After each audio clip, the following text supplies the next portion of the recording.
Wake up! Spider-Man sits up in the middle of the city street. As he looks left and right, something feels off. He was asleep, but he doesn't remember falling asleep. He certainly doesn't remember falling asleep in the middle of the street. Something is very wrong here. Otto stands to his feet and realizes that he is quite familiar with the area. Soon after, he sees his first sign of life. A little boy, with tears rolling down his face, crawling on the ground, asking for help. Help me. I can't find my glasses. I have to find them. I can't lose them again. Glasses are expensive. This is Checchetto, Otto thinks. This is New York. This is where I grew up. Otto looks behind him to see May Parker, of all people, in her wedding dress, stepping down the front steps of the house, telling him, "Come back inside, Otto. You're going to get hurt out there. You know how fragile you are." Otto can hardly process what is happening before he hears another voice bellow his name. "Octavius!" Suddenly, the memory of Peter Parker comes crashing forward. "Give it back! Give me my body back! I won't let you do this!" Peter says as he tackles Otto to the ground. Peter Parker? Otto thinks. No, this isn't real. This can't be real. Peter attempts to strangle Otto, applying massive amounts of pressure around his neck, and the young boy runs to Otto's aid, earnestly grabbing at Otto's arm before attempting to drag him away. You have to run. He's coming. He's going to hurt us. And then, the world begins to bend inward. The ground begins to crack. The clouds begin to turn blood red in the blackened sky as the creature emerges, seemingly made up of a conglomerate of tangled tentacles, all leading to its 6 blood-red eyes. Those eyes lock onto Otto, and the creature begins to crawl forward, crushing every building, car, and person in its way. What is happening here? Otto thinks again. He looks up at the creature and realizes that he is afraid.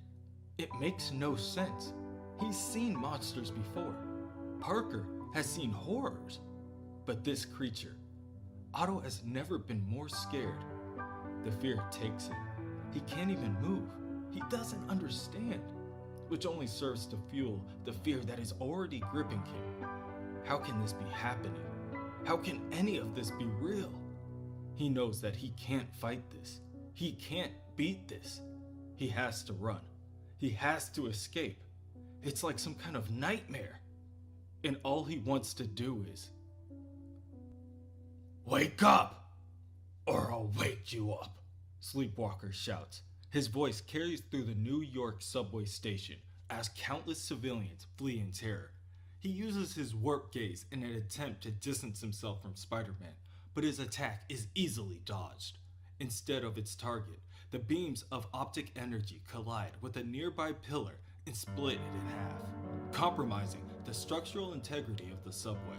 Both the pillar and the roof above begin to give way, and Sleepwalker rushes forward to aid any nearby civilians a safe distance away from the falling debris. Spider-Man uses this chance to attack Sleepwalker from behind, shredding Sleepwalker's skin with his claws. Spider-Man follows his attack up with a palm to the chin, a precise right kick to the stomach, and another quick strike from the left. This is not you, Spider-Man. You are not in control of your actions. Do you hear me? You must fight this, Sleepwalker says as he crashes to the ground. Spider-Man leaps on top of him and prepares for a strike with his right claw. But what he says, the words that come out of Spider-Man's mouth, no human could understand. Back within the Mindscape, the monster continues to attack at Spider-Man. It produces a black, tendrilled, man-like creature out of the darkness from within it. No matter where Otto goes, which direction he turns, the creature is there. He cannot escape it. This is insanity. The fear that grasps him is for lesser men. He is Otto Octavius, and he will not cower like some child. It's mid-leap that he realizes that he is wrong. The fear grips him tighter than ever. He can't move. He can't think. Everything is going to be okay. He said that to the child as they ran. It's something. Suddenly, Otto is distracted as the creature's mouth opens in 5 different directions. Otto, it hisses. It knows who he really is behind the mask. Its mouth continues to peel back and pulls back on its velvety skin until it reveals the face of his father, Torbert Octavius. How could you lose your glasses again? How could you be so stupid? Why are you so weak? The creature chokes Otto with its tendril while it repeatedly punches him in the face until it strikes Otto so hard that he flies down to the ground below. My father is dead, he thinks. How can this be? How is this happening? The child, he's gone. He had lost his glasses again. He couldn't find them. The child, I recognized him. He's me. This was a lifetime ago. I don't understand. The kids at school, they crush my glasses and father gets so angry. Otto remembers back to the very day he came home with this news. His father, Torbert's shadow, hangs over Otto as he enters the room. You look at me when I'm talking to you, boy, Torbert says, belt in hand. He steps closer to Otto and backhands him in the face. You need to learn to fight like a man. Stop, please, Otto begs. Please, somebody make this stop. Every strike Otto's father gives him in his memory is mirrored in the present by the creature. Out of nowhere, a man runs through and attacks the creature, throwing it off balance. Get away from him, he shouts, causing the creature to release Spider-Man from its grasp. The creature sees the man and chooses to fade away for the moment in order to regain the advantage. Who? Spider-Man asks as he pulls on the man's jacket in order to lift himself to his feet. You're Spider-Man, right? The man asks. He lowers his hood and tells him, you can call me Sleepwalker. I'm here to help. Back in the subway, Sleepwalker continues to attempt to land a hit with his warp gaze on Spider-Man, but the wall crawler easily leaps around and dodges the attack.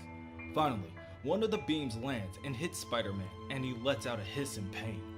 Then, Spider-Man begins to screech as the blackened, tarish liquid begins to seep out of his mask. You do not belong in that body. You do not belong in this world. And I will see you exorcise from both. Sleepwalker orders the creature, cursing at it to leave the hero's body. The creature reels and squirms as it's pulled out of Spider-Man. The last Sleepwalker, it mocks. You don't even know, do you? The reach of the nightmare realm spread.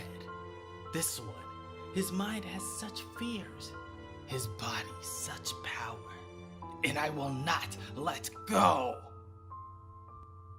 Within the Mindscape, Sleepwalker notices his surroundings shift, and they now find themselves in a laboratory. Are you okay? He asks. No, perhaps more idiotic questions will help. Whoa, I'm just trying to help. Do you really expect me to believe that we're inside my mind in some dream, and a dream monster has taken possession of me? Sleepwalker, thrown off by Spider-Man's displaced aggression, states, when I fall asleep, an alien being emerges from my dreams and fights crime. So yeah, I expect you to believe this. What's the last thing you remember? Spider-Man pauses for a moment. There were screams. I was on patrol when I saw it. Like scared sheep, they ran. Something was happening in the subway tunnels. I found a man standing there. Everyone was asleep. He was going to kill them all. The look in his eyes. Madness. Madness, but something more. Then everything went black. Yeah, that something more is what we like to call a fear worm. A nasty other dimensional parasite. Wonderful. Hey, I don't want to get in your business, but what's with all the Dr. Octopus imagery? Is this a radiation lab? Spider-Man begins to examine the surrounding area, and he looks down to find his mechanical appendages fixed to his body. Maybe. Dr. Octopus was one of the greatest geniuses. That fat guy with the arms, right? Great man who nearly defeated me before he died in battle with me. Otto's arms begin to flail uncontrollably, and he desperately attempts to grab a hold of them. Get down! I suppose I still harbor some guilt for failing to save him. Thus the dreams. Sleepwalker isn't convinced, but he finds no reason to challenge the notion. At the moment, they still have more to worry about. A blackened tendril creeps through the doorway and strikes Spider-Man and effectively pins him against the wall. Where are your glasses? The fear worm strikes Spider-Man again and again. He knows this creature, this worm, is using his deepest, darkest thoughts and fears against him. He knows that this is all in his head, but he is helpless against it. He knows that he is superior to his drunken, stupid failure of a father in every way, but the sight of him reduces Dr. Octopus to a sniveling child, living in fear of his belt, the ring on his finger. One of the most feared supervillains on the planet, and it makes no difference. Not against him. Against this, Otto Octavius is nothing. Against this, there is no way to fight back. The fear worm begins to consume everything within its shadow, and Sleepwalker calls out to Spider-Man. If it consumes your psyche, the worm will gain permanent control of your body. It will use you to kill everyone it sees. You have to beat this. Can't move, Spider-Man tells him. Can't breathe. You have to fight. You have to. Spider-Man watches as his only ally in this hellscape is consumed, but his father remains. As the darkness continues to cover the last pieces of Otto, he thinks, maybe it's better this way. Better that Otto Octavius is dead. Then, something from within Otto tells him to push forward. Something pushes him to use his last bit of strength to overcome the darkness, declaring, Otto Octavius is dead. I am Spider-Man now. Do you hear me, Torbert? You may be able to strike fear in the heart of Octavius, but you are nothing to the superior Spider-Man, and you will never put your hands on me again. Do you hear me? You will never hurt me again. Ever! Spider-Man pummels his father into the ground, and he does not relent. He lets his anger take over. And even when the fear worm returns to its natural form and asks for mercy, he shows it none. The alien creature, with no other choice, springs forward in an attempt to reattach itself to Spider-Man, gripping at it with its tar-like tendrils. Spider-Man rips it away from its face and throws the creature into the air. Die, worm! Sleepwalker spits as he uses his warp gaze to eradicate the worm on an atomic level. Sleepwalker hovers over to the downed hero and asks, Spider-Man, are you? If you ask, I swear, if you ask me if I'm okay, I will hurt you. My apologies. The fear worm is an ancient creature, long thought dead. My kind battled them millennia ago. We began policing the Mindscape for such a reason. This was your responsibility then? Spider-Man grabs a hold of Sleepwalker and slams him on a nearby wall. This was your fault, freak! Do you realize what I went through? You deal with this kind of thing? Do a better job. As Otto would put it, the alien Muppet creature apologized and floated away like some kind of sick dream. By its own account, the vile creature that possessed him nearly killed Sleepwalker. He believes that Otto stopped it. Otto found the strength to defeat it, but he struggled. So if Otto didn't stay the creature's hand, what did? All of it. A dream, perhaps. But some of it seems so real.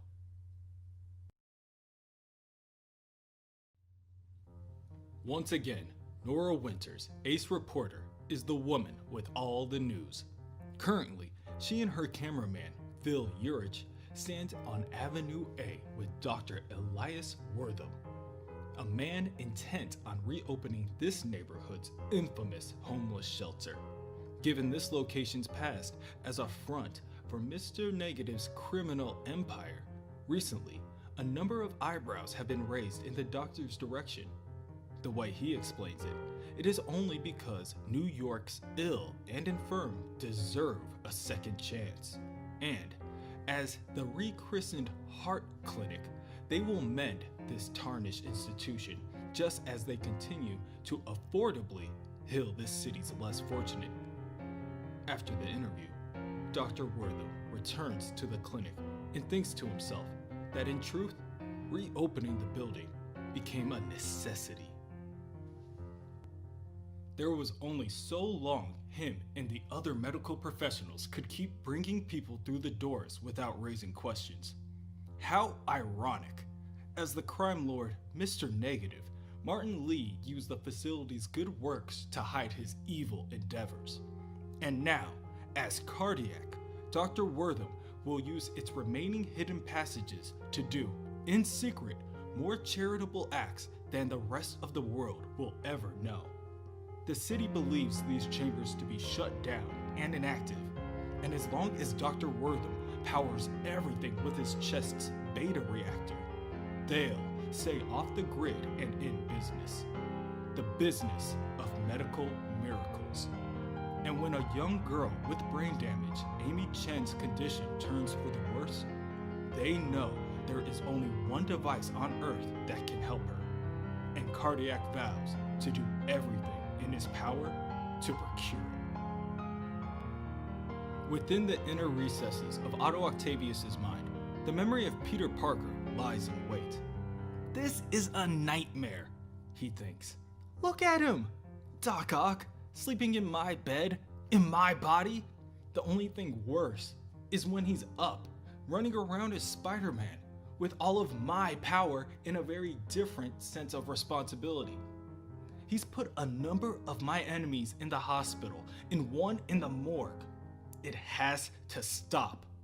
I have to regain control. Maybe now while he's asleep. Peter attempts to take control of his hand. Come on, Parker. Concentrate. There! I'm doing it! Peter successfully moves his right hand in the direction of Otto's pen and notebook on the nightstand. Look at that, he thinks. Maybe, with practice, I could slip somebody a note, like, help me, or Doc Ock swap my brain. However, it doesn't take long for Peter to realize that he isn't doing anything other than making scribbles on a paper. At the moment, he can't access the language center of his own brain. To make the situation worse, Otto's patrol app begins to chime, lighting up his phone and buzzing as it does so. As Otto slowly wakes up, Peter attempts to cover his tracks. Can't let Otto see what I've been up to. Come on, right hand. Good old righty. I need you for one more thing. He swipes both the book and the pen into the wastebasket, just as Otto fully regains his consciousness. Oh, my patrol app, he says with a yawn. Police banned this time. One of Parker's... My foes is on the loose again and up to no good. Very well. Duty calls. Otto quickly dons his costume. I knew when I chose a hero's life, sacrifices would have to be made. And what are a few hours of sleep compared to the awe-inspiring exploits of the superior Spider-Man?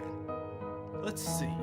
According to those police reports, there's been a break-in on the edge of town over at the Yarddale Storage, also known as the Boneyard. The intruder in question is none other than the vigilante known as Cardiac.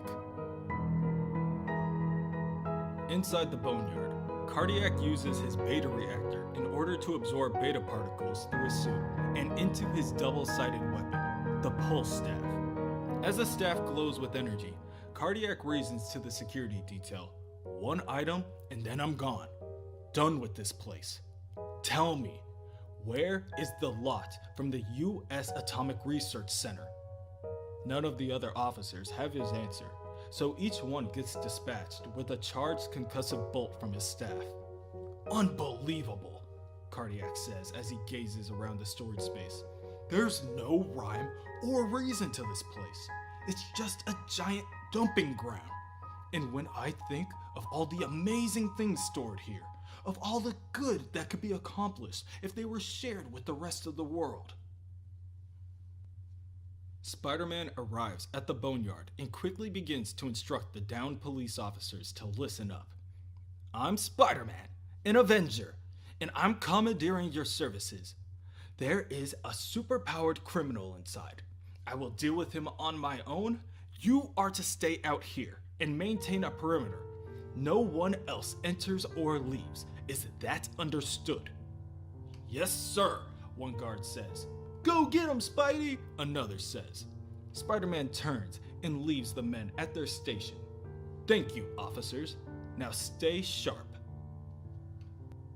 Within the yard, Cardiac grows more restless. "Damn it," he says as he eagerly searches through various crates. "Why do I feel like I'll find the Ark of the Covenant before I find 113? I could be here for weeks." Suddenly, Spider-Man swings in and kicks Cardiac in the back. "Think again, evildoer. Weeks from now, you'll be in a cell at Rikers, and all thanks to me." Cardiac, who has fought with and against Peter Parker on a number of occasions, looks back in pain and mutters, "Spidey, we meet again." "Yes," Spider-Man answers, "again. But this time, you'll find me dishing out a far more harsher form of justice. Hands up. I'm giving you to the count of 3 before things get decidedly unpleasant. 1, 2, 3. Otto raises his right arm into the air and shapes his hand into a claw as he tells Cardiac, "I warned you." However, out of nowhere, Otto loses control of his right arm and he hears someone call out for him to stop. "What?" he asks. "Who said that?" "Show yourself." Cardiac watches, but he does not fully process the ongoing events. Quickly, Cardiac grabs onto his pulse staff and projects a blast of beta energy in Spider-Man's direction. Cardiac's first attack is dodged. "It's been a while, Web-Slinger. I forgot how annoying that spider sense of yours could be," Cardiac says as he sends another blast Spider-Man's way. "Yes, it's a constant source of frustration for anyone base enough to attack when my guard's down, coward." Cardiac, confused, rebuttals, "Says the man who struck me from behind." Spider-Man, for a moment, is at a loss of words. "How dare you compare yourself to me? I'm a hero, an Avenger, a trusted agent of law and order, and you're nothing more than a common thief." Spider-Man lands a kick on Cardiac and sends him flying in the opposite direction. Cardiac must admit what Spider-Man said may be true, but as he examines his surroundings, he realizes that he just so happens to be a thief who found exactly what he's looking for. Cardiac grabs a hold of crate 113 and goes to make his leave. Spider-Man webs the crate out of Cardiac's grasp, telling him that there is no way that he will let Cardiac get away with his prize. Now, let's see what all the fuss is about, he says as he examines the box. Once again, Otto is at a loss of words as he reads, Neurolytic scanner, confiscated from Dr. O. Octavius. My neurolytic scanner? One of my greatest inventions. A technological breakthrough that let my mind talk to my mechanical arms, Spider-Man thinks. I need that, Cardiac shouts as he rushes his opponent. You have no idea what's at stake here. Give it back! Never! Spider-Man yells as he punches Cardiac with a right hook. As Cardiac's body flies backwards, Spider-Man thinks of how the Boneyard could possibly hold all of his confiscated treasures, all his rare and precious prototypes, his legacy, his life's work. And now, this blue-skinned buffoon is going to plunder them? You pilfering parasite! What gives you the right to feast on the fruits of another man's genius? Spider-Man leaps forward towards Cardiac and grabs the man by the throat and pins him against the wall. Tell me, he begins, why should I let a man like you live? Spider-Man clenches his fist and sends it in Cardiac's direction. Again, from within the inner recesses of Otto's mind, Peter makes himself known. He once again takes control of Otto's hand and releases Cardiac, just barely giving him enough time to escape. Why on earth do I keep doing that? Spider-Man asks while he examines his hand. What's wrong with me? Good question, Cardiac counters. The Spider-Man I know would never act this way. With no time to reach his staff, Cardiac knows that he'll have one shot at this. He releases a blast of beta energy, raw and unfocused, directly from his palms. The attack drains him of his energy and he barely has enough left to keep going, but he knows he must. The officers arrive on scene and begin to fire bullets in Cardiac's direction. Luckily, the metallic mesh in his skin can take a bullet or two. He runs over, picks up his pull staff, pops out his Stingray hand glider, and is off into the night. Spider-Man is barely able to pin a spider tracer on Cardiac before the vigilante escapes. What concerns him, however, is the voice that he keeps hearing in his head. No, it can't be, he thinks as he lifts himself to his feet. He needs to regroup, rethink, plan, and most of all, he needs his lab. Though Otto wasn't able to plant his nano spider tracers on Cardiac, he did tag him with one of Parker's inferior models. Locating Cardiac will not be a problem, but first, Otto must prepare. Suddenly, his Avengers ID card pings with a priority 1 alert, and he decides that his foe will have to wait. Otto is needed at Avengers Tower, and if his skills are required, one can only assume that the fate of the world hangs in the balance. No need to worry, I'm here, Otto tells the rest of the team. We can go now. What's the emergency this time? This ain't an emergency, bub. It's an intervention, Wolverine answers. Explain, Spider-Man demands. What is the meaning of this? No, you explain to us, Spider-Man. What happened to you? Captain America steps forward to tell Spider-Man.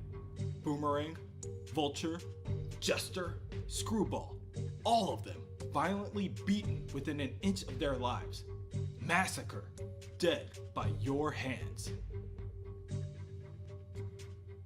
And now we have secure footage from the Boneyard of you about to apply lethal force to a man like Cardiac.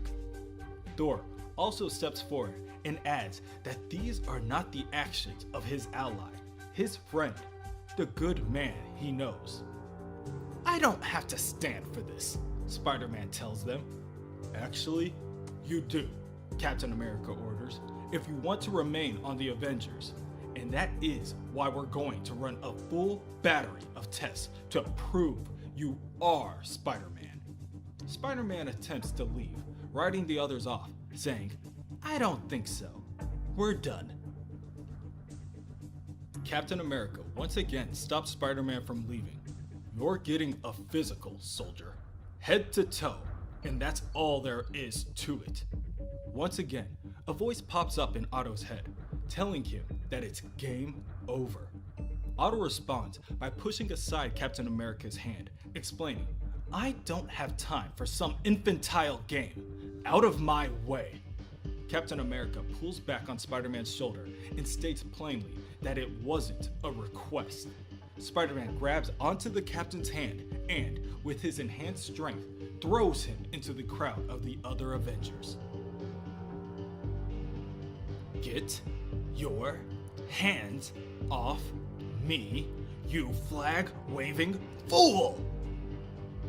That does it, Spider-Woman states as her hands begin to glow. Wolverine pops his claws, and Black Widow readies her gauntlets. Thor lifts his hammer and bellows, whoever you are, stand down or face the wrath of the mighty Avengers. What he said, Wolverine agrees. But me, I'm hoping you put up a fight, 'cause I'd love to carve you a new one. Very well, Spider-Man tells them. Do your worst. On the outside, the Heart Clinic is a charitable institution providing free healthcare to New York's less fortunate. But beneath the surface is a medical facility offering procedures most insurance providers would call unwarranted, radical, and mostly too expensive. But if you ask the clinic's founder, Dr. Elias Wortham, what it is he offers here, he'd say, hope. As Dr. Wortham places the stolen neurolytic scanner on top of a sick Amy Chen's head, she is scared, and rightfully so. But Dr. Wortham and the other doctors assure her that the magic helmet will help them find out why she is sick. Within the Avengers Tower, the team converges on Spider-Man, each one taking their turn to attack. Some attack by twos. Captain America warns him, Spider-Man, I'm giving you an order, mister. You will stand down immediately and submit to our tests. Black Widow is able to grab a hold of Spider-Man's arm with a plasma coil, but even so, none of the others are able to land an attack. Cap's shield is dodged, Wolverine's claws avoided. Even Mjolnir proves to be too slow as it zips by the wall crawler. Inside Otto's head, Peter Parker watches it all, hoping that the Avengers will be careful. They may be fighting Dr. Octopus, but it's still his body. Not the face, he says as he sees Thor throw his hammer. Not the face? Who said that? Otto asks below his breath. With Spider-Man now distracted, Black Widow fires a shot at his back.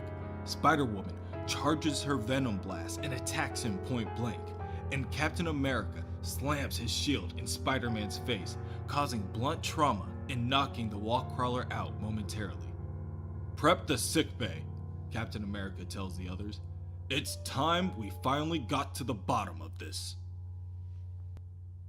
Elsewhere, in Brooklyn, Carly Cooper stares at her board of Spider-Man pictures and periodicals while arguing into her phone. I have a pretty good idea who's really inside that suit, and I'm telling you, it's not Spider-Man.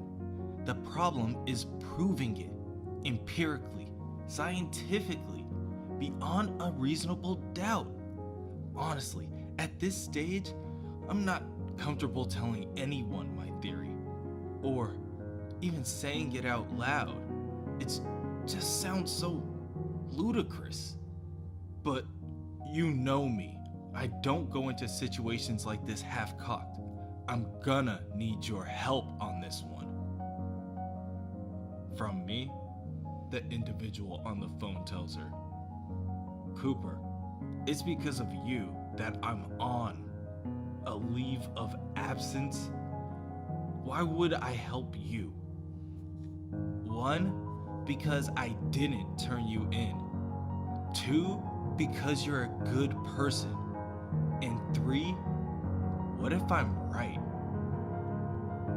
Within Avengers Tower, Spider-Man wakes up on a med bay surrounded by different types of scopes and scanners.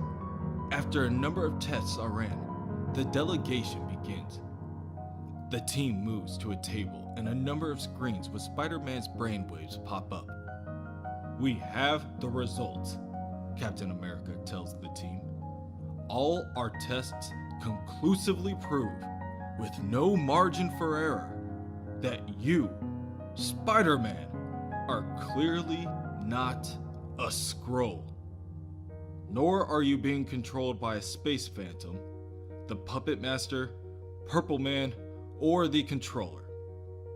Spider-Man stands to his feet. Well, I could have told you that. Otto continues to stare at the screen and does, however, notice that there is an anomaly after all.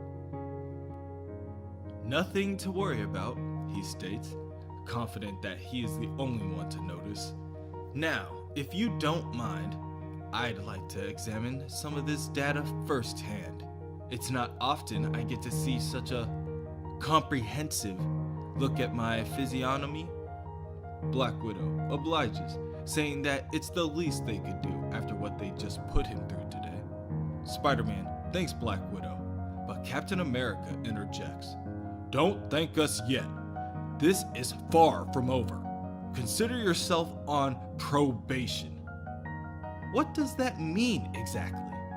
We're watching you, Spider-Man. Step out of line and you're fired. Spider-Man scoffs, but before he stands to leave, Black Widow attempts to offer her support. I know what this is all about, she tells him. You do? Not that long ago, you and I, and the Silver Sable, we fought to save the world from Dr. Octopus. After Sable died on your watch, you changed. I read how you tried to kill the lizard, and now, with Massacre, you've crossed that line. Yes, that was a first for me. I've been there, and if you need someone to talk to, I'm here for you. You have red in your ledger now. I know how that feels. You think I feel regret for killing a man like Massacre? If that happens, I'll think of all the future lives I've saved, and I'll sleep easy at night. It never works that way. Trust me. The past has a way of letting you know how it wants you to balance the books. You'll see. Natasha walks over to Otto and hands him the brain scans. I appreciate your offer, Natasha, and I will think on it. Otto slowly exits the building, and as soon as he steps outside, he is finally able to breathe. I can't believe none of them were smart enough to notice that deviation in my brain pattern. It's just dumb luck that Iron Man is busy gallivanting through space, and Giant Man's off somewhere playing with his toys. Thank God, the only Avengers on call were a bunch of button-pushing monkeys, who probably can't even program a DVR. Otto arrives at Horizon Labs and storms past his co-workers in order to make it to his lab while explaining that he needn't waste his breath on them. He needs to study his data immediately. But when his initial tests come back inconclusive, he decides that he will need a better scan of his brain. Fortunately, he knows just where to get one. Within the heart clinic, Dr. Wortham and Dr. Vargas prepare for surgery, when suddenly the intruder alarm begins to blare. At first, the medical staff believes it to be the police, finally there to take their licenses away. Others are worried about jail time, and even fewer are worried about the patients. Everyone remain calm, Dr. Wortham orders. Alarm systems off. I'll deal with this as cardiac. Dr. Wortham knew that it was only a matter of time before this happened, but still, he doesn't understand how the authorities found them. Perhaps one of their patients, a family member, maybe someone on staff. Dr. Wortham begins to equip his suit when he notices a spider tracer clinging to his glove. At that same moment, Spider-Man breaks through one of the vents. Cardiac, I'm offering you this one chance. Give me what I'm after, and this all ends now. The wall crawler jumps forward and throws a punch at Cardiac. Let me guess, and that would be the neurolytic scanner. The vigilante dodges the punch as he pulls down his mask. Not on your life. Very well then. The die is cast, Spider-Man howls as he punches Cardiac straight through one of the walls and into the medical wing. They continue fighting through the room, crashing into staff and medical equipment. What in God's name are you doing? Cardiac shouts. Stop! This instant! Ha! You don't get it, do you? This is a rematch, and Spider-Man always wins the rematch. You maniac! Can't you see where we are? This is a hospital, says the man firing his energy staff. Don't get angry with me, you bumbling lout. I gave fair warning.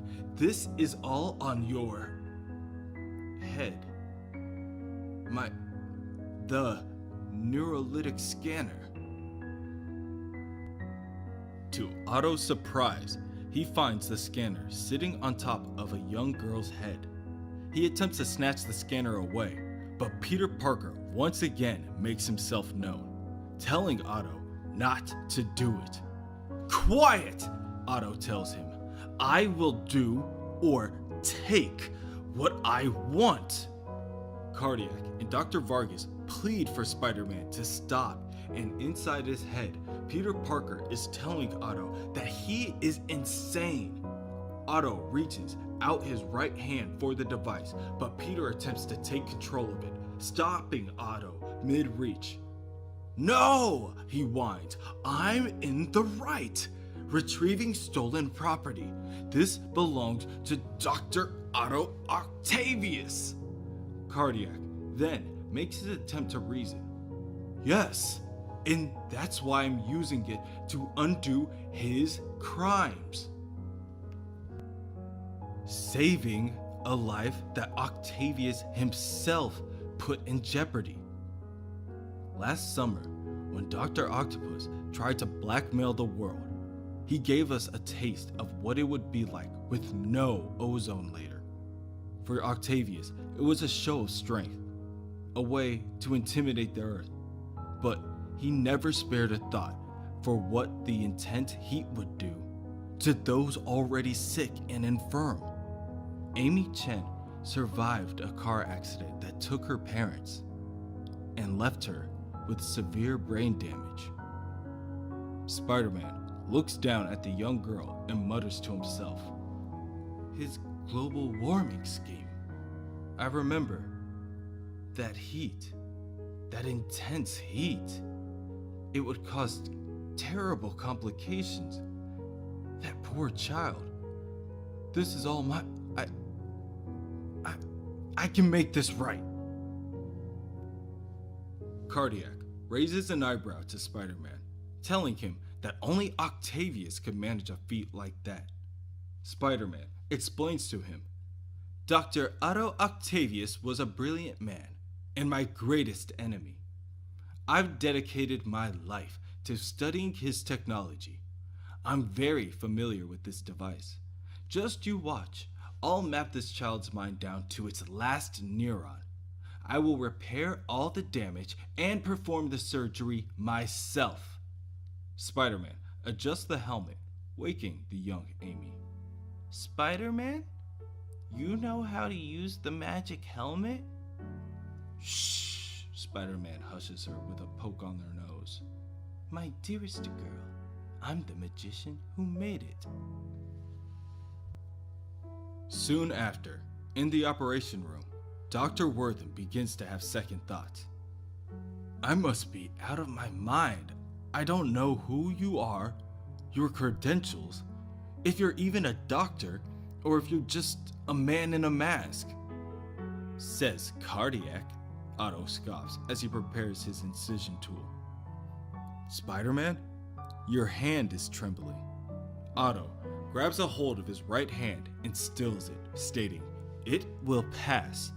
For the sake of this girl, I say, it will pass. A moment passes before Dr. Wortham asks, Spider-Man? Doctor, are you ready? Yes, it's time. Time to start balancing my books. After the operation, Otto and Dr. Wortham wait outside. Dr. Wortham tells him, You were brilliant back there. All the years we fought, I never knew. Under that mask was a man of such skill. I was wrong about you too. Look at all this. A secret underground base, impressive equipment, minions, working outside the law, but doing good. I approve. In fact, anything you need or this place needs of me, all you have to do is ask. Thank you. Now, about the scanner. You need it for something, don't you? Only for a little while. I promise I'll return it. Then it's yours, my friend. Use it in good health. One of the nurses walks into the hallway and informs both doctors that Amy Chen has woken up and is requesting to see the two of them. The doctors walk into the recovery room and Spider-Man joyously greets the little girl. How are you feeling, little one? All right. They say I'm gonna be all better now. I wanted to say thank you, Spider-Man. I don't have much, but... She holds up the stuffed doll. Mr. Pinky Penguin, I want you to have him. Otto, taken aback, tells Amy that he couldn't, but the other doctors assure him that they may have already found a replacement to him as they make the exchange of one pink penguin for one Spider-Man plushie. Back within his lab, Otto thinks to himself that he has never received a token like the doll before. He has never had this kind of victory. Being a hero, it will suit him just fine. He may have found the greatness he was born for. Inside his mind, Peter warns him, Yeah, don't get used to it, Otto. Just because you put one in the win column doesn't mean I'm going to stop fighting you.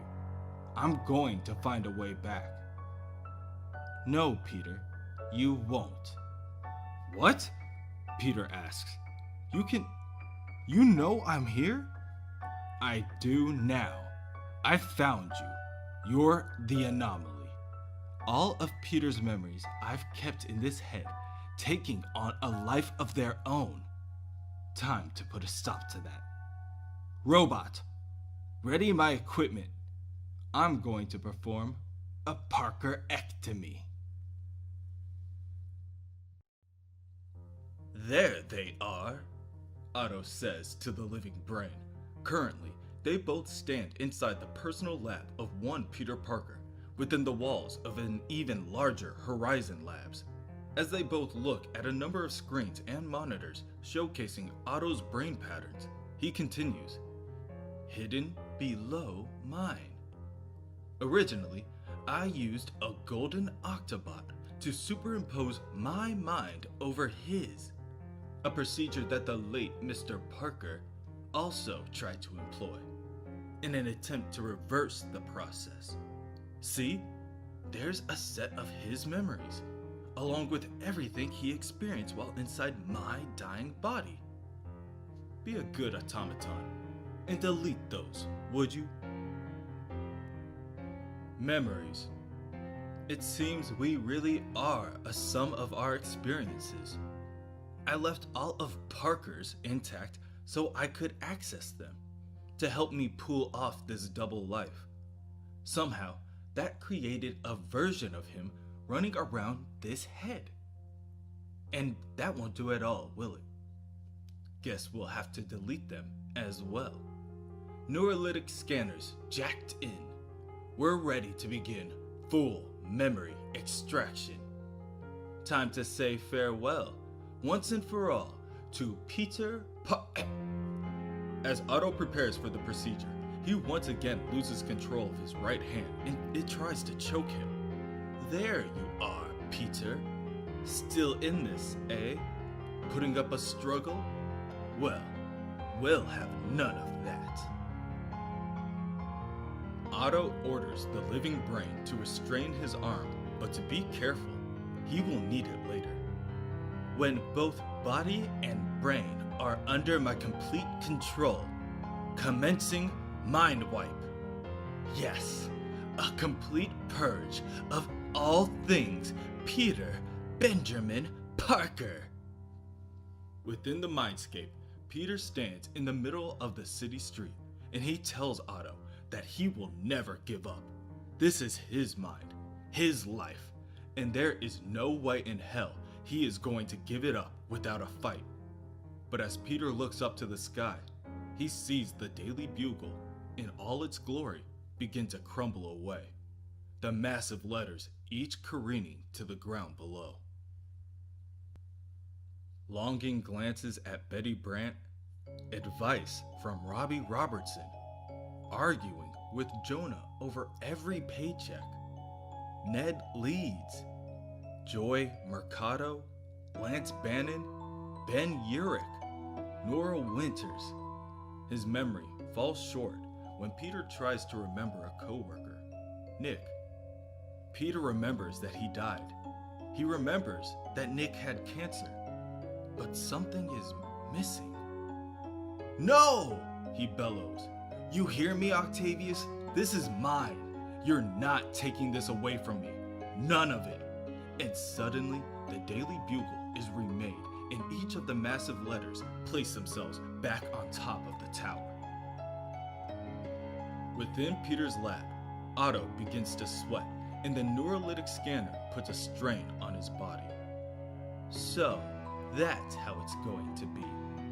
I guess this will require a more direct approach. Very well. Syncing up brain patterns.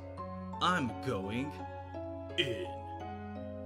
Otto arrives in the Mindscape barely yards away from where Peter stands. However, he is not in his diminished and decrepit husk of a shell that he grew into. Rather, himself at his most fit. His mechanical tentacles flail about as Otto flexes muscles he has come to forgotten. Ah, the Parker memory fragment.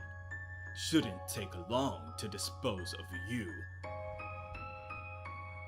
And then I can return to my new and well-deserved life. Think again, Ock, Peter tells him. You made a big mistake coming here, because this is my world, my rules. To Otto's surprise, the doors and windows to the buildings around him begin to click and unlock. The handles and knobs begin to turn, and the doors swing open. Countless people begin to flock into the streets, and they all surround Otto. What? What is the meaning of this? Otto demands as he looks around him. I'd tell you, Otto, but you'd never understand. Otto watches as Mary Jane, Flash Thompson, Harry Osborn, J. Jonah Jameson, his aunt and uncle, the Stacys, Robbie, Betty, Carly, Max, and even Jay Sr. each voice their support for Peter. Perhaps Otto's familiarity is at fault. At first, he finds no threat in the motley assortment of civilians. But when they all attack at once, Otto cannot help but become seemingly overwhelmed. Peter's friends, his family, more than anything on earth, they are the ones that give Peter strength. In the Mindscape, they are his world, and next to them, Otto is nothing.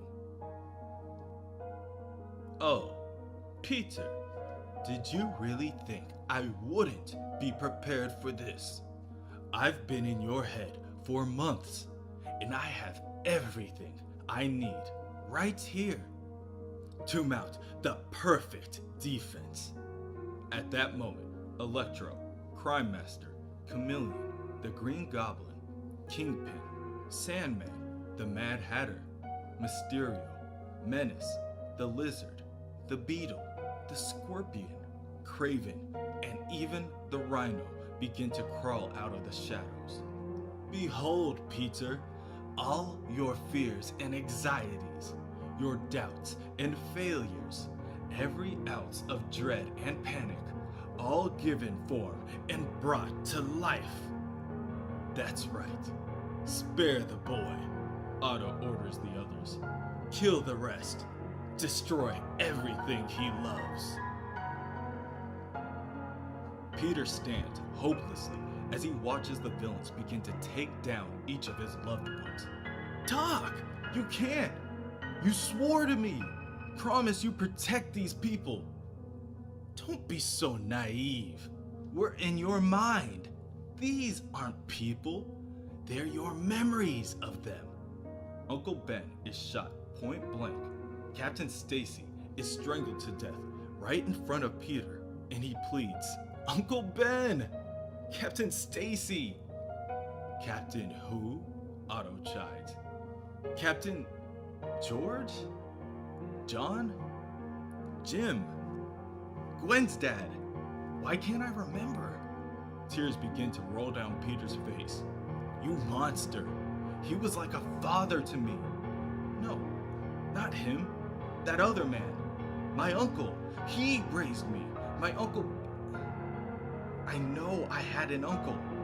What was his name? Peter falls to his knees, and as the Green Goblin strikes down Gwen, he begs for Otto to stop. But Otto refuses. Sorry, but this has to be. The remnants of an old life must make way for the new. Not to worry. Soon, this will all be over. It'll all fade away. Peter Parker, no more, Otto tells him as a tentacle inches its way forward, preparing to wrap its way around Peter's neck.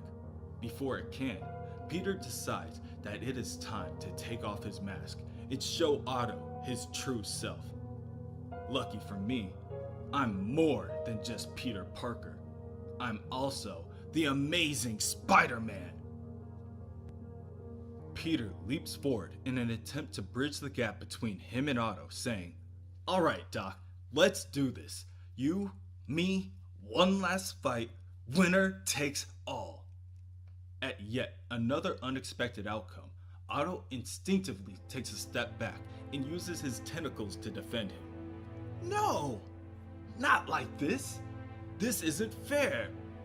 You had your shot, Octavius. You ruined your own life, you stole mine, and you talk to me about what's fair? Otto begins to turn tail and run up the wall to create distance, but Peter zips after him. What's the matter, Otto? Thought you wanted to be a hero now. Heroes don't run. I'm not running. I'm biding my time, planning, scheming, taking the high ground. The high ground? Don't make me laugh. Power and responsibility. That means nothing to you, does it? Otto attempts to silence Peter by choking him, but Peter is able to kick him off both him and the building and sends Otto plummeting to the ground. Think about it, Doc. Good and hard. The second you found out I was still in here, what did you try to do? Say it.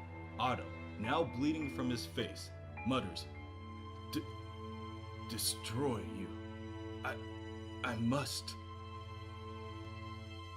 Bingo. And what would have been the right thing to do? The responsible thing? There's still time, Otto. Stand down. I'm giving you this one chance to go out a good guy. Show me you've learned something.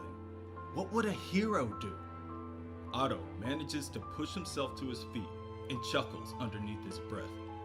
Give you back your life? But I see now. I have to be responsible. Do the right thing. I must give this world what it truly needs. A superior Spider-Man. And that would be me. Otto pulls back his own face to reveal his own Spider-Man costume underneath. Come, my old foe. I accept your challenge. Have at it. The two Spider-Men begin to grapple each other and appear to be at a momentary standstill. My God, Doc, are you for real?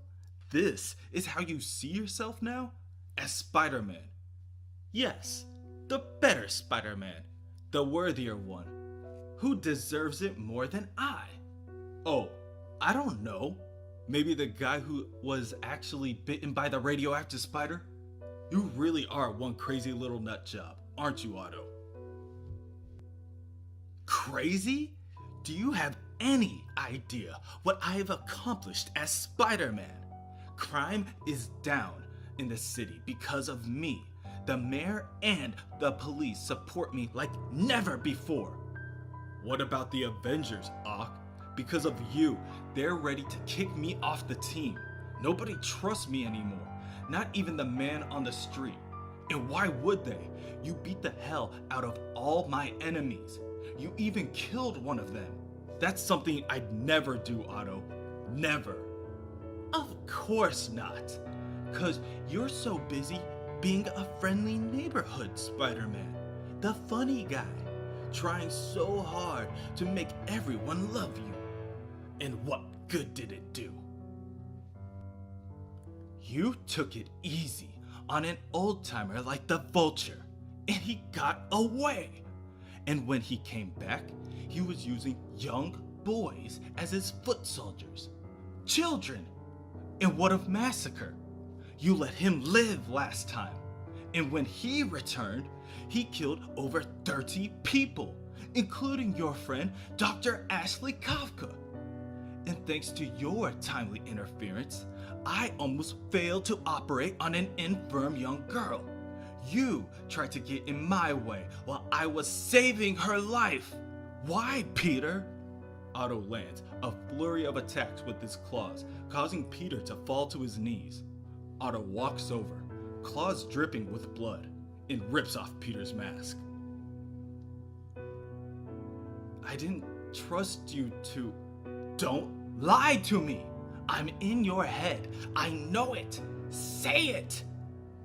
You were about to get the scanner. You'd find me. Know I was here. I couldn't risk power and responsibility, remember? It was only a moment. I never... You don't deserve to be Spider-Man. You understand that now. You're not worthy. You're nothing to me. Less than nothing. Commencing mind wipe. No, Peter calls out as the world around him begins to crumble. I never... No, I know me. I'm Spider-Man. Know who I am. I'm Peter. Peter Parker? Palmer? I don't know. My name. I don't know. I'm... Within Peter Parker's laboratory, there is a peace and a stillness that Otto has not known yet. He finds it enjoyable.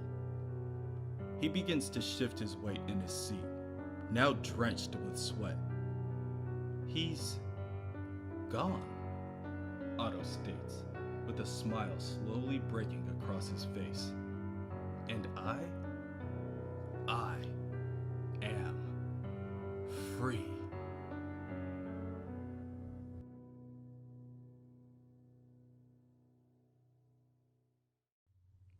The light tapping of the many spider bots skittering across the ground is quickly drowned out by the blaring of his 7 a.m. alarm. A full night of uninterrupted sleep is exactly what the doctor ordered, and as Otto yawns and stretches to greet the morning, he thinks to himself that it is finally beginning, the dawn of a new age, the first day of no Peter Parker prattling about in the back of his head. He is finally free to be the man, or rather, the Spider-Man that he wants to be. One of his spider bots crawls onto Otto's shoulder and alerts him on the city's current status. Both White Dragon and the Owl have been spotted on Bayard Street. Them and their men are currently engaged with each other in what could be described as nothing short of a gang war. Bah! Otto thinks as he prepares his cup of coffee.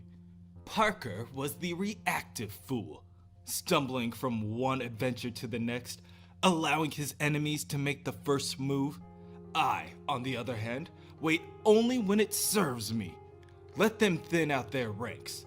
Once they are suitably weakened, only then shall I strike. Just watch. Where Parker dealt with the symptoms, I, Otto Octavius, shall eliminate the disease. I will rid this city of crime. I will save you all. From this point on, I will be a better hero than you all deserve. On Bayard Street, chaos ensues. Leland Owsley, otherwise known as the Owl, constant headache for both Spider-Man and Daredevil, sends dozens of his thugs at White Dragon's minions. From within the crowd of his white hooded horde, White Dragon shouts, "You've overreached, Owsley! Moving your cheap narcotics in my territory!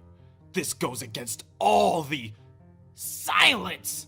the Owl interrupts. "You have no claim here. The real White Dragon perished months ago. Who are you? One of Kingsley's stand-ins? Imposter!" The two continue to taunt at each other when Spider-Man arrives. He dives within the ranks of the opposing forces and begins to claw and slash at anyone surrounding him. Pathetic. Squabbling over a few square blocks, all for the rights to peddle your poisons. I'll have none of that. Let this serve as a reminder and a warning for anyone stupid enough to bring their wars to my streets. The criminals begin to fall one by one until they all quit attacking altogether. The last of the standing men now nervously stepping backwards in retreat. "That's it?" Spider-Man asks. "Run! Scatter! It won't help you. I'll find every last one of—" "Spider-Man!" White Dragon bellows. Spider-Man turns to his opponent. "I was talking. How rude. Face me and feel the fiery wrath of—" At that moment, Spider-Man uses his forearm to tackle and pin White Dragon against the nearby brick wall. Fiery wrath? Dear Lord, who talks like that? Now, struggling to speak, White Dragon spits out one last threat. "I can breathe fire." "No," Spider-Man replies. "Your suit can." Spider-Man then applies a small amount of pressure until he hears a crack. And considering I just partially crushed your trachea, I'd advise against burning away the oxygen near your mouth. Next time, don't interrupt. The Owl, seeing this as his opportunity to sneak in and attack, strikes. And as for you, Owsley, I haven't forgotten about you. Though apparently you've forgotten about my spider sense. Spider-Man turns around and grabs the owl by the face and drags him out of the air before slamming him to the ground. Back in the day, the owl and Dr. Octopus had their tete-a-tete a time or two, and now Otto will quite enjoy making an example out of him. Elsewhere, scattering on both sides of the street, the owl's goons and the dragon's henchmen run for their lives. Then, out of nowhere, a number of unmarked vans pull forward and screech to a halt. The doors fly open, and a man with a green goblin tattoo tells them if anyone is running from the spider, they aren't getting away topside. On the other side of the street, a sewer grate slides open, and another tattooed man reaches out his hand to help as well, telling the other group of men that they need to lay low, and he knows just the spot. Spider-Man finishes wrapping up the owl and the white dragon in individual web cocoons, and the police that arrive on scene shortly after immediately call for the paramedics after seeing the two battered men. One of the officers asks the other, "Remember when he used to leave the little notes? I missed those.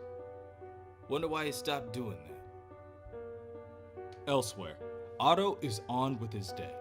He arrives at ESU for his morning class with time to spare. Unfortunately for him, he unexpectedly runs into that Watson woman. Mary Jane waves him down in an eager attempt to speak with him, but even after months of not speaking, Otto just blows her off, asking for another rain check. Within the police department, Captain Watanabe interviews a number of police officers. They have all been called in to inform her on the incident that happened while she was on leave. She reads the reports and it doesn't add up. At the moment, it seems the faithful blue wall of silence holds true. Both eyewitnesses and officers all seem to be lying to protect Spider-Man.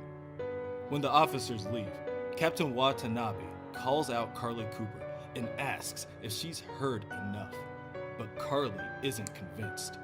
She's performed the autopsy on Massacre herself. His wrist was shattered. At the moment of death, he couldn't hold a gun. He was unarmed, and the gunshot wound that killed him, point-blank range. Carly is convinced that the Spider-Man she knows would never do that. Not without taking a lot of good officers down in the process, at least. So, they'll just have to find another way to get the goods on Spider-Man. Elsewhere, within a dark lab, the Goblin cackles to himself as the two Vulture children, now outfitted in Goblin masks and attire, flutter about. He earnestly screws and tampers with the broken spider bot until he finds it. There it is, Spider. The chink in your armor. The devil in your details. The Trojan in your horse. One of the children, Goalie, floats closer and asks, "What's so funny, boss?" This, children, do you see? A design flaw right in the center of the spider's many eyes. "Sorry, boss," the child apologizes as he examines closer. "I don't see nothing." I know, dear boy, and neither will he. Come, my little cherubs, let's put this to the test. Within his class, Otto scribbles away at what, for the others, is a frustrating midterm exam. Once he finishes, he struts down the steps in the direction of Professor Lamaze, to both his surprise and ire. "Peter, back to your seat. There's no conceivable way you've completed this charming little diversion. Please, child's play. Don't bother checking, I aced it." Later, Don. Otto hands the professor his test and continues towards the exit. This is far from over, Mr. Parker. There is still the matter of your thesis. It's revolutionary, awe-inspiring. You'll love it. Now, if you don't mind. Across the city, in Chelsea, MJ tries to supervise the workers at her nightclub, but she can't get her mind off Peter. She can't shake the feeling that Peter has been acting so oddly lately. But there has always been something there. A hint, a spark, of the guy she used to know. But today, nothing. Just a sense of dread. Honestly, she can't help but wonder if this is how Peter feels when his spider sense goes off. Outside, the two goblin children approach the spider bot watching over MJ's and wave their little hands in front of it. Look! Goalie shouts. He did it! He hacked the spider's network. We're not showing up on his web. You know what that means. Time to make some mischief. Inside Aunt May's kitchen, Otto enjoys a meal with May and J. Jonah Jameson Sr. and Jr. My nephew, the doctor. I'll never get tired of saying that. I still have to present my thesis, Aunt May. But yes, it's pretty much a lock. Dr. Parker, May continues. you should have cards made. Well, J. Sr. begins. You've certainly applied yourself, Peter. J. Jr. chimes in stating, in no small part due to me. Don't forget, I'm the one who taught the boy the value of hard work. The conversation steers south when May brings up Spider-Man. I saw in the video on the YouTubes of Spider-Man attacking that girl, Cue-Ball. Screwball. Yes, and something's gone wrong with that young man. What he did to her was horrible, sickening. Aunt May tells her nephew that he shouldn't associate himself with Spider-Man, and, of course, Otto obliges, stating that she will never see the two of them together again. What's the matter with all of you? Jameson Jr. asks. You're talking about Spidey as if he's the scum of the earth, when he's one of New York's greatest treasures. Jameson Sr. quickly counters with an argument supporting May, but his son won't have it. The two begin to bicker back and forth, yelling at the top of their lungs, with the older of the two using choice words such as sociopath, fascist, and police state. Otto quietly stands to his feet to excuse himself before dessert, telling May that he has a special friend that he needs to meet instead, and she can't help to do anything but smile. Within MJ's, Mary Jane thinks to herself that she needs to talk to someone about Peter. She can't be the only one who's noticed it. Maybe Carly? May? Anyone, really. But when she lifts up a nearby phone, she realizes that the line is dead. The others in the building all begin to reach for their phones, and when none of them are able to get a signal, one worker decides to climb up to the terrace to see if that will fix the situation. As he begins his incline up the steps, a small, round jack-o'-lantern bounces down, sizzling as the wick atop it grows shorter and shorter. And then, it explodes. Debris flies in every direction and fire consumes the area. All Mary Jane can do is hope that Peter somehow knows and is on his way. Now, within Anna Maria's apartment, Otto watches as she fidgets with her blender. What am I looking at? A carbonated sorbet. With dry ice? I'm a science chef. Frozen carbon dioxide is just part of the process. We don't eat it, silly. Right, because that would be dangerous. Suddenly, Anna Maria slips off of her stool and crashes to the ground. The dry ice inside the blender flies into the air before barreling downward.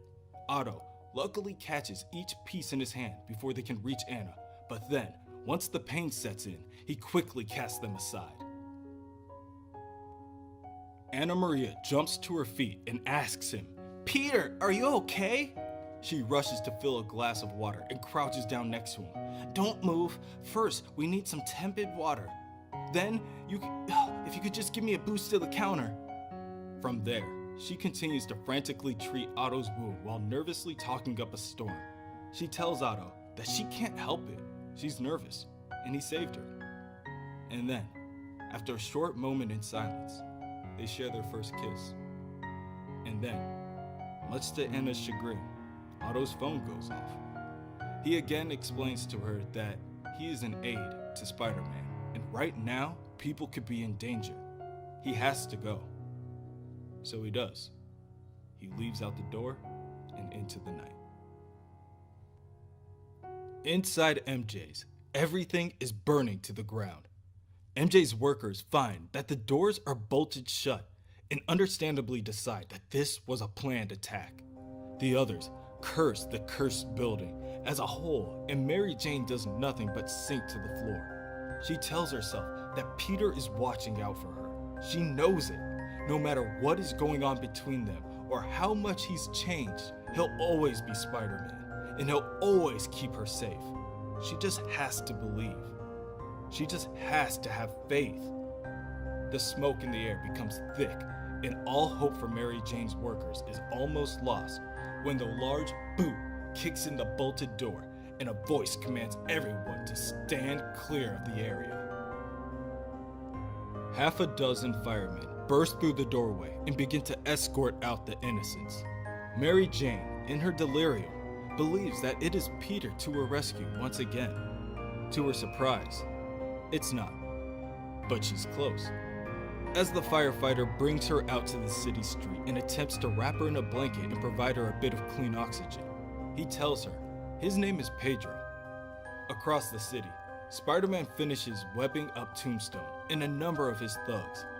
One police officer commends Spider-Man. Now, counting Tombstone, Spider-Man has taken down the heads of 3 crime families in less than 24 hours. Well, Sergeant, literally, it was all in a day's work.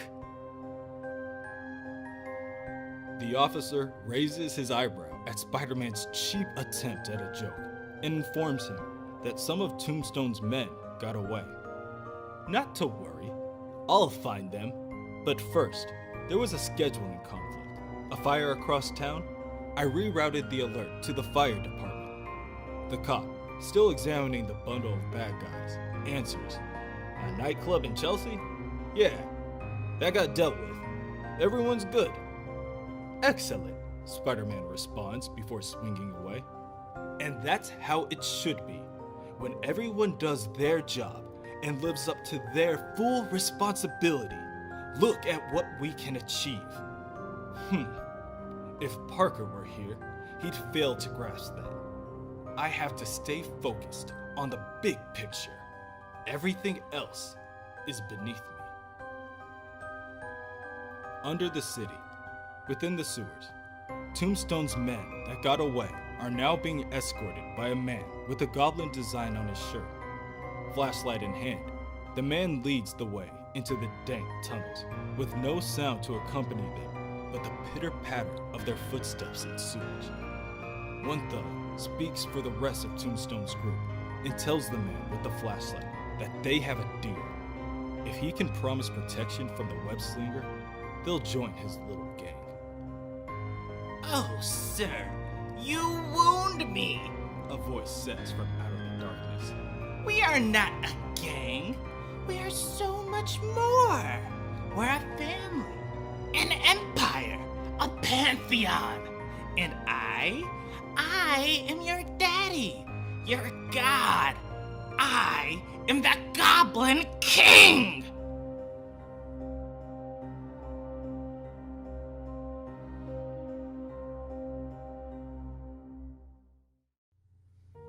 In Moscow, within a small office, Mr. Stovik dabs the sweat off his forehead as he debriefs the 2 consultants. Their target? A man named Dmitry Anatoly Nikolaevich, also known as Smirdyakov Kravinov, also known as the Chameleon.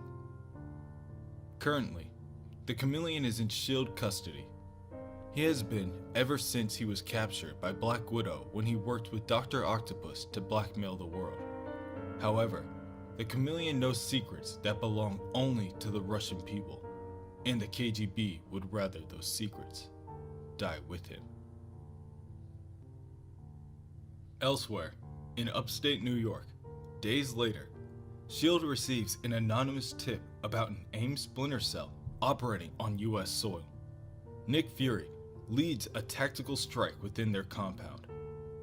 AIM, a group of evil scientists that sell cutting-edge super science to the highest bidder and have weapons and tech that S.H.I.E.L.D. can't even imagine. The idea that Nick Fury was unaware of their presence is concerning.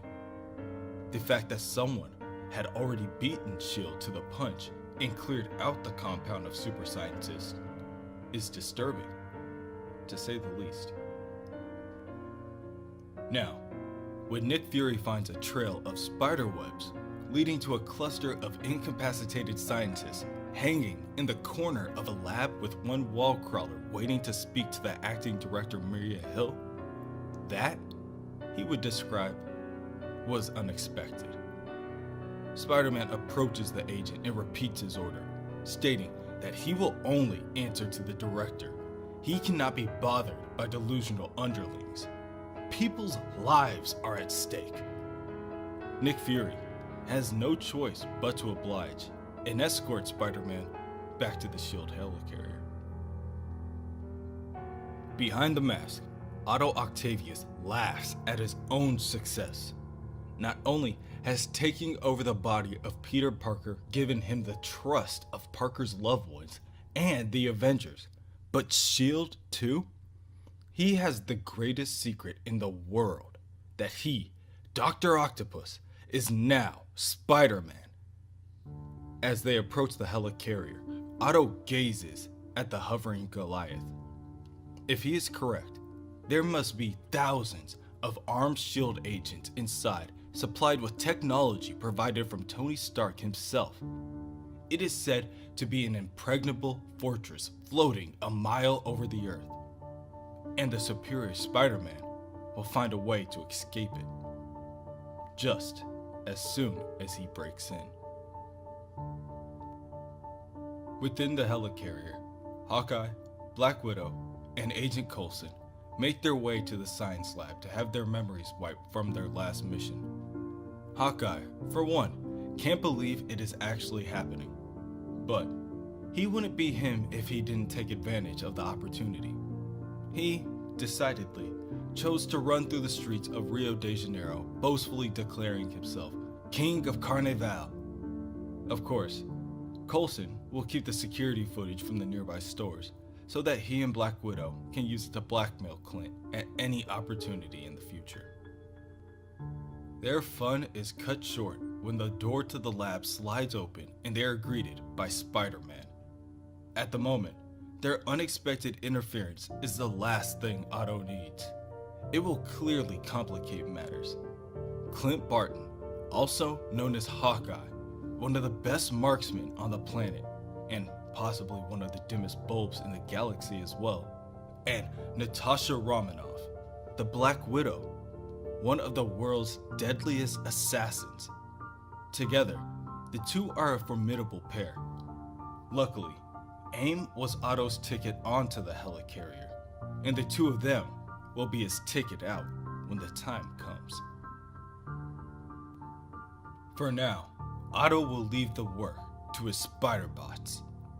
He programmed them to monitor the city and seek out threats, but in this case, he very well may be the threat himself. They skitter throughout the numerous rooms aboard the aircraft. They are his to command. They move undetected by Tony Stark's clumsy bargain basement technology. Through them, he will control everything aboard the helicarrier, and through his lenses, Otto will see through their eyes, and they will find who he's looking for. Within a cell, a psychiatrist greets the chameleon. "Good afternoon, Dmitri. Or do you prefer Smirdyakov?" The chameleon looks back at the doctor and places his hand on the energy field separating him from the outside world. I think I like your name, Doctor. Call me William. The doctor squints his eyes as he tries to read the chameleon's expressionless face. I don't think so. Let's go with Dimitri today. That is your birth name, is it not? Let's go with Dimitri today. That is your birth name, is it not? The nearby SHIELD agent overseeing the day's session stomps over and points his rifle at the spy. No tricks, dirtbag, and step away from the field. It's all right, Agent Moreno, says the doctor. Then, pointing his attention back at the chameleon, continues. You used my voice. That's very impressive, Dimitri. You're gifted. You could be quite the help to us. The chameleon steps back from the field and takes a moment before responding. SHIELD wants my secrets. I know this, Doctor. But they don't know what I know. That I have more to fear from giving up my secrets than I do from SHIELD. And what is it that you're afraid of, Dimitri? Being seen. Outside the helicarrier, a stealth fighter filled with masked terrorists hovers in wait. With their cloaking fields at full power, the infantile American technology will never be able to detect them. For now, they will wait for SHIELD's defenses to drop. Their weakness will reveal itself soon enough. Within the helicarrier, Otto is finding it painfully obvious that if his goal were to eliminate SHIELD, he could do it at any time he chooses, even on a whim. When Spider-Bot 221 finally finds the location of the chameleon's cell, Otto's plan can finally begin. He cuts the power to the helicarrier, and within an instant, everything goes black. What's happening?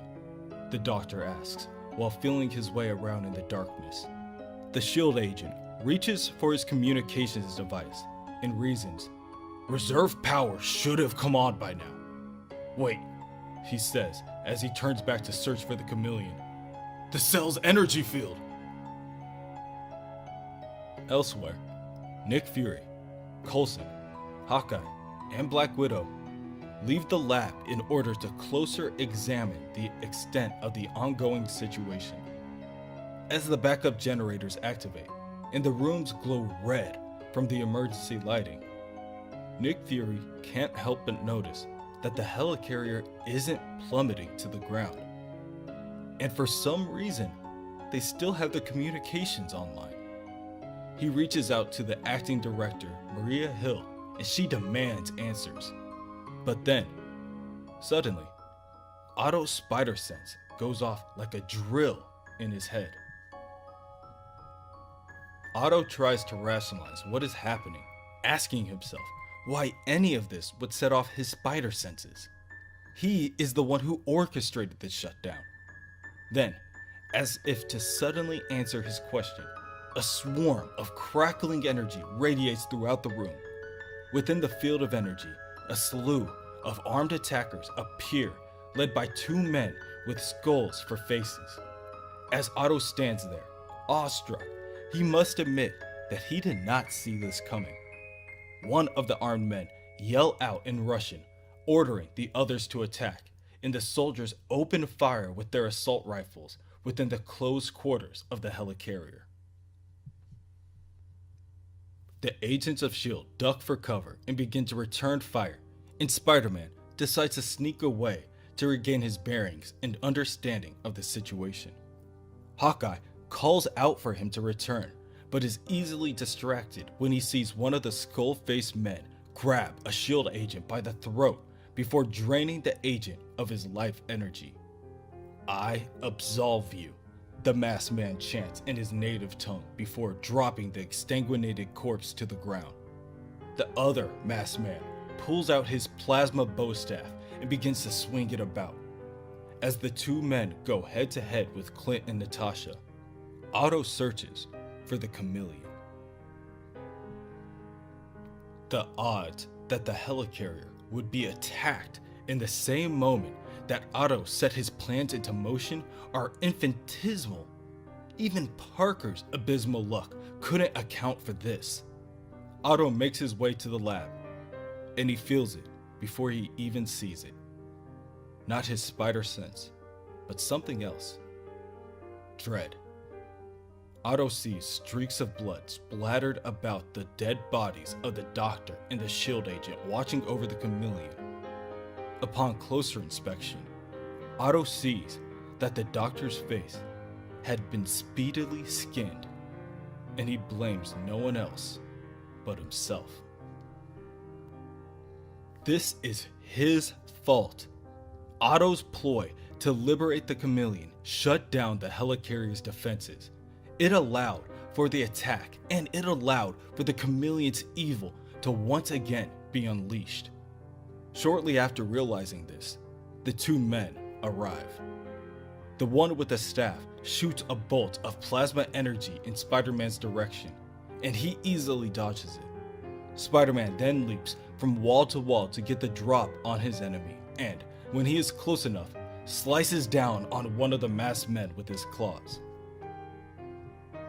It's not his fault, it's theirs, Spider-Man tells himself. Their interference caused his plans to go awry. They caused the chameleon to escape, not him. But even with all of his tricks, Otto is no match for the two Russians. The man with the death touch is able to grab onto Otto and overpowers him. He begins to drain Otto's life away, but luckily, Otto is able to wiggle free out of the man's grip. Spider-Man then decides that he does not need to waste any more time with the two interlopers. Rather, he should focus on the chameleon. Spider-Man then attempts to zip down the corridor, but before he can build momentum, he bounces off of the back of the Hulk. Shit, he thinks. Now that the Hulk has gotten into his way, things have gotten exponentially more complicated. And elsewhere, within the crowd of rallying shield agents, the chameleon, with his new mask, wanders about, undetected.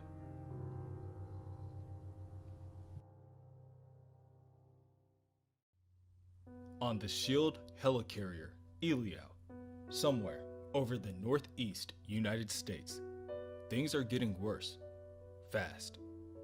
Active Director Maria Hill demands for answers.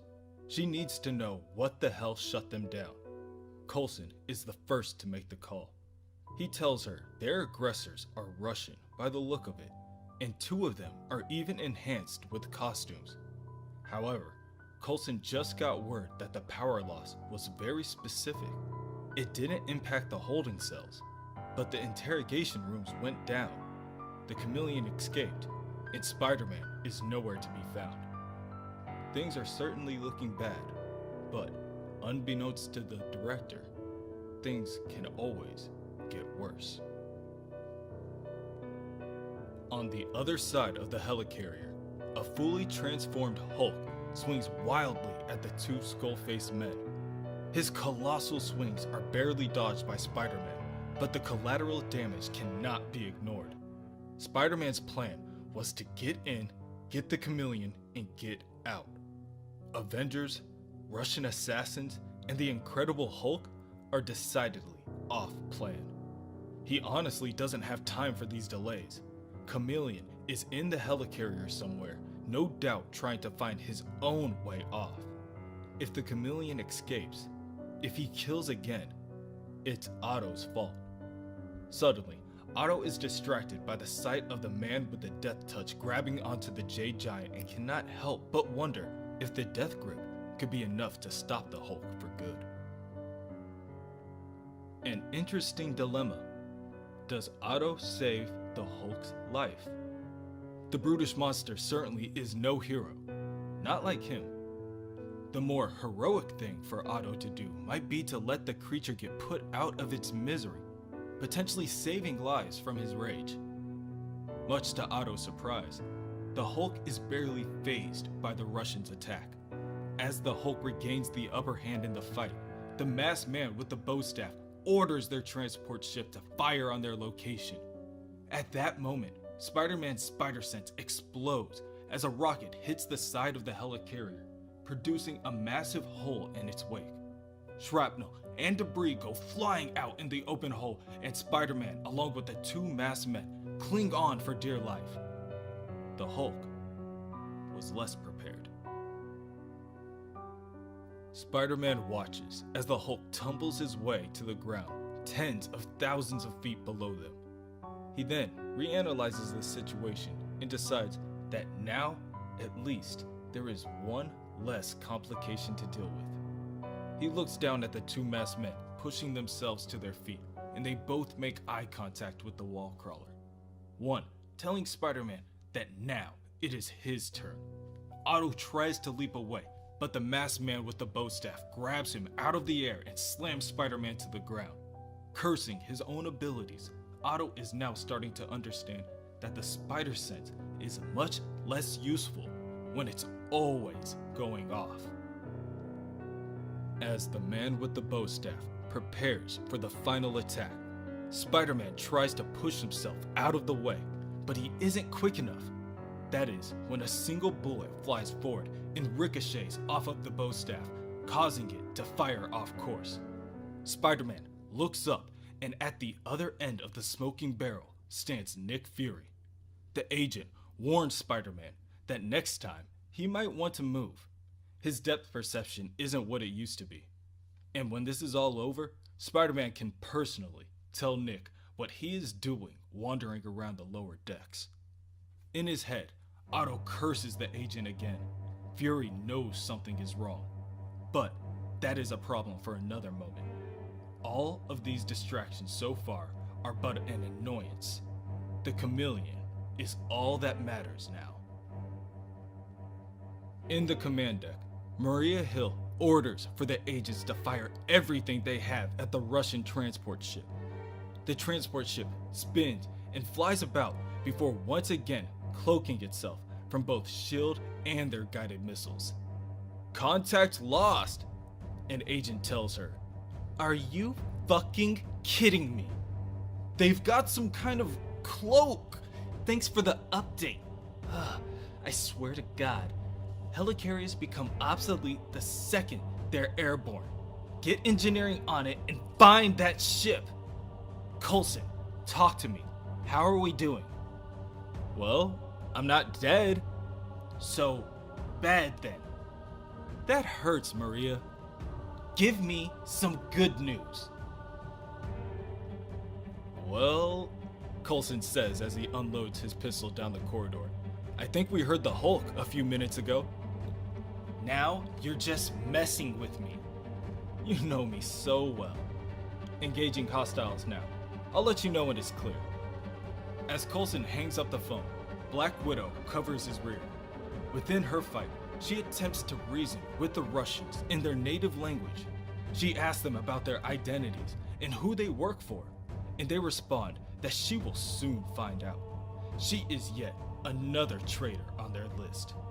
Natasha quickly snaps back, telling the men that she is on many lists, so they'll need to be more specific. Natasha then lands a strike of her Electric Widow's bite and incapacitates her opponents before turning her attention to the other agents headed for safety. Within the group of agents stands the newly masked chameleon. "You," he says, still using the doctor's voice. He continues to stare down the hallway. "Widow." The chameleon prepares to call out for the Widow, knowing that she may be the only one who can truly save him from the assassins. But before he can reach her, the glass behind him crashes in. Shards of translucent blades dance in the air as Spider-Man and Nick Fury and the two masked men fall to the ground. The masked men order for the two heroes to repent, but Spider-Man and Nick Fury will not falter. They trade blow for blow until one of the assassins lays eyes on the chameleon. Once the assassin sees him, he stops fighting. Spider-Man notices this amongst the chaos and quickly tries to scan the room for what the assassin may be fixated on. However, the only thing he sees is some random S.H.I.E.L.D. doctor. Spider-Man watches as the dripping, wrinkled skin on the doctor's face shakes from left to right and realizes that it isn't a doctor at all, that the Russians are here to kill the Chameleon. The masked man with the bow staff then pushes Nick Fury off of him before sending a plasma bolt in the Chameleon's direction. Spider-Man reacts by lunging forward and is barely able to push the Chameleon away. The masked man tells the Avengers and S.H.I.E.L.D. agents that the Chameleon has committed crimes against the Russian people and against God. He will burn for his sins, and yet Spider-Man still saves him? Then they will just have to burn down the spider as well. His bow staff begins to glow and crackle with energy before it is stopped by a precisely pointed arrow that manages to crack and embed itself into the weapon. Hawkeye, from across the room, pulls another arrow from his quiver before asking the assassins, "You came here to kill the Chameleon?" And to think, I was actually worried for a minute. Tick, tick, boom. On that signal, Hawkeye's explosive arrow detonates and destroys the bow staff completely. Black Widow informs the others that the Chameleon knows secrets, and many in the Russian government would prefer them kept that way. Nick Fury seconds Hawkeye's idea that no matter how dangerous the Chameleon is, all this may be a little overboard. It's well known that the Chameleon has, at times, worked with the Russian government for some of their more perfidious tasks. Black Widow doubles down on her statement, saying that there are secrets. And then, there are secrets. Simple as that. At that moment, Coulson interrupts the others, telling everyone that they have another missile incoming in 3 seconds. However, to everyone's surprise, it isn't a missile. The Hulk breaks through the hull of the helicarrier and immediately begins to tear apart the surrounding area. He then makes a beeline for the 2 assassins. Using his massive fist to swat one of them away, the Hulk bridges the gap between him and the one that held the bow staff. The masked man loses his footing and falls to the floor, and the Hulk answers this by slamming him into the ground. Again and again, the Hulk beats down on the man's chest, and the man is able to do little more than beg for the Hulk's assistance. Each punch buries the man more and more into the scattered debris around, and the S.H.I.E.L.D. agents just sit there and watch, each filled with a small combination of captivation, awe, and horror.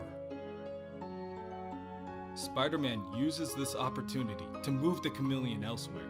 He throws the Chameleon on the floor, and the Chameleon turns to him and asks, "Come now, is that any way to treat a S.H.I.E.L.D. psychologist?" Spider-Man walks over, picks the Chameleon up, and slams him against the nearest wall. "Shut up! You killed those men!" "I didn't kill anybody. But you seem very angry, Spider-Man. Do you want to talk about this?" Spider-Man, sick with the games, demands Chameleon to take the mask off. When he refuses, Spider-Man uses his claws to scrape the mask off the Chameleon's face by force. "What happened to you? Chameleon, you never used to be like this." Otto's spider sense begins to flare, and he looks behind him, expecting to see one of the assassins. While he is distracted, the Chameleon removes the doctor's pen from his coat pocket before asking Spider-Man, "Like what?" His voice slowly returning to normal. "I think sick is the word you're looking for, Spider-Man, and I don't like that one bit." The Chameleon jabs the pen into the side of Spider-Man's neck before running off. "Why are you even here? To check up on me? To save me? You put me here." Spider-Man attempts to reason with his enemy by stating that the Chameleon is now his responsibility. The Chameleon stops running in order to tell Spider-Man, "When you are nobody, you are responsible for nothing. Maybe when I cut your face off and wear your skin, when I walk out of here wearing your costume, maybe then I'll know what you are talking about. At that moment, the last standing Russian assassin leaps forward to kill the chameleon. Spider-Man diverts his strike before even pulling the pen out of his own neck. I've had enough of Russians today. I've had enough of my plans being interfered with, and I will not stand for it! Spider-Man sends out a barrage of attacks, but his opponents continue to fight. The masked man's mask begins to crumble and break apart, revealing his decayed, corpse-like face underneath.